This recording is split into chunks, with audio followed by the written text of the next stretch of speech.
Land Rover. You're expecting me to have an update. You're expecting me to turn around and go, they've called, I've heard from the Ombudsman, and this is what's happening. Of course I haven't. So we're on the 6th of August and I still haven't heard from the Ombudsman. I haven't. Marshals, to be fair, I've said, don't bother contacting me until we hear from the Ombudsman. So in the first time in this sorry mess, Marshals are actually adhering to what I've said. Because did I tell you, they wanted me to have my car back because it was taking up too much space on their forecourt. That's the reason they gave me. I don't buy it for a second, but that's the reason they gave me. They did have it independently assessed. So they've had an independent report on it saying it's absolutely roadworthy, it's fine. Now, that independent report happened 4 weeks ago, didn't happen in the whole debacle when it needed to have happened, and it's too late because that happened after we'd got ourselves in this mess where I haven't had a car for 18 months. It said other things in the independent assessment, which if I was going to have the car back, I would be absolutely picking up because it's not completely as it seems. Never is it? But it's effectively, that's the status quo. So the car is still at Marshall's. I've still got the stupid 2016 version, and this is the best thing with this. So now we have restricted performance sort of comes on intermittently. I think it's water. I think it's water damage because it was raining the other day and it came on and it hadn't been on for ages. So I think it's water damage, but we had to do a trip to Banbury.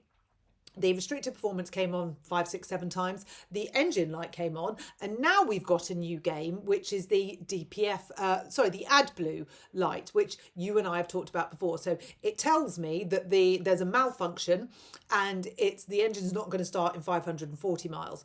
Then it says it's in 534 miles. So I fill it up with AdBlue. And it didn't take a lot, actually, to be fair. It had already been filled up not long ago because we'd been through this whole saga not long ago.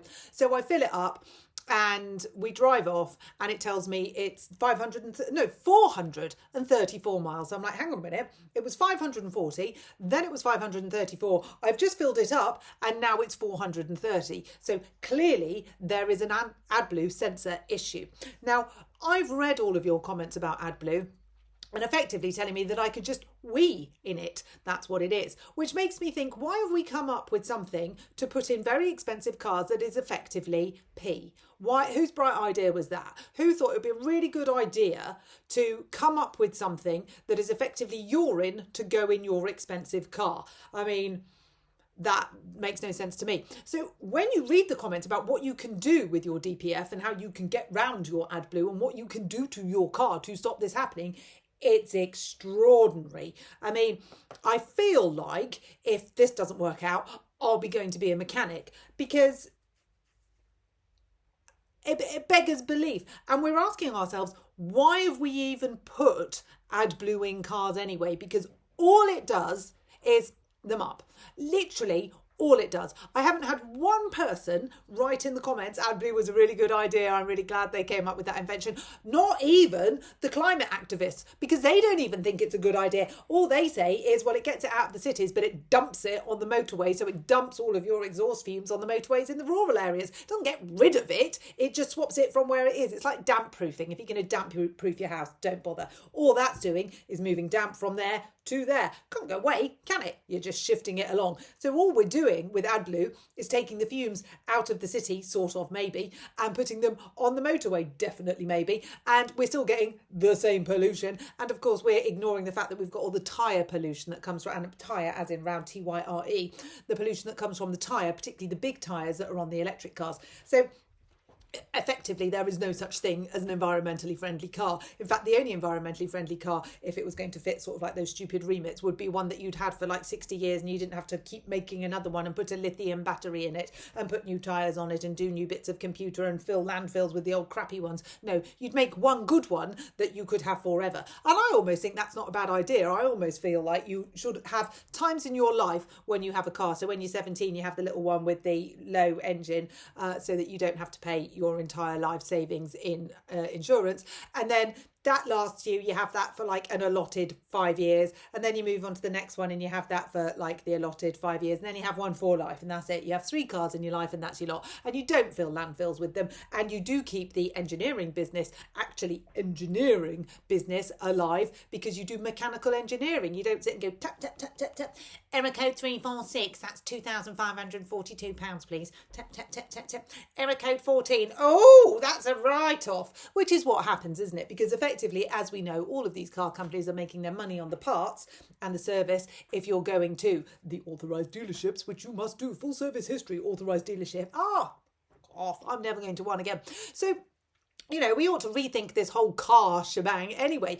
But in the meantime, I'm still stuck with the 2016 plate Disco 4, and we're still waiting for the Ombudsman to say what they're going to say about the Disco Sport. In the meantime, the 2016 plate car needs to go back, probably to go and get the turbo looked at, the turbos looked at. Yes, so many people have said, why did it need 2 turbos? That's highly unlikely. It should have only really needed 1. Well, retrospective and all of that. We don't know whether it's the AdBlue. We don't know whether it's the electrics. We don't know whether it's water damage. We don't know what it is. What we do know is that when you turn the car on, it is like Blackpool Pleasure Beach with the lights bing, bing, bing, bing, bing, bing, bing. It's like literally, what's it going to be today? The other day, we've had the tyre sensor. Then we've had the AdBlue. Then we've had, what was the other one that was just, I can't remember it now, I'm saying it to you. But I mean, we've literally had absolutely everything. So the update is there's no update. We are on August the 6th and I still don't have resolution on my car. It's no wonder these big manufacturers get away with it. It's no wonder people like me just think, oh, do you know what? I'll just take the payout. Because if you have to go through this sorry mess, it costs you financially, mentally, emotionally, logistically, geographically. I mean, in every way, shape or form, it costs you. So why would you bother going through the Ombudsman? But people are going through the Ombudsman because apparently they've got so many people going through the Ombudsman. That's why I've been waiting for 18 months. Who knows? All I would say, it's an absolute cluster of the proverbial, and I'm still not roadworthy.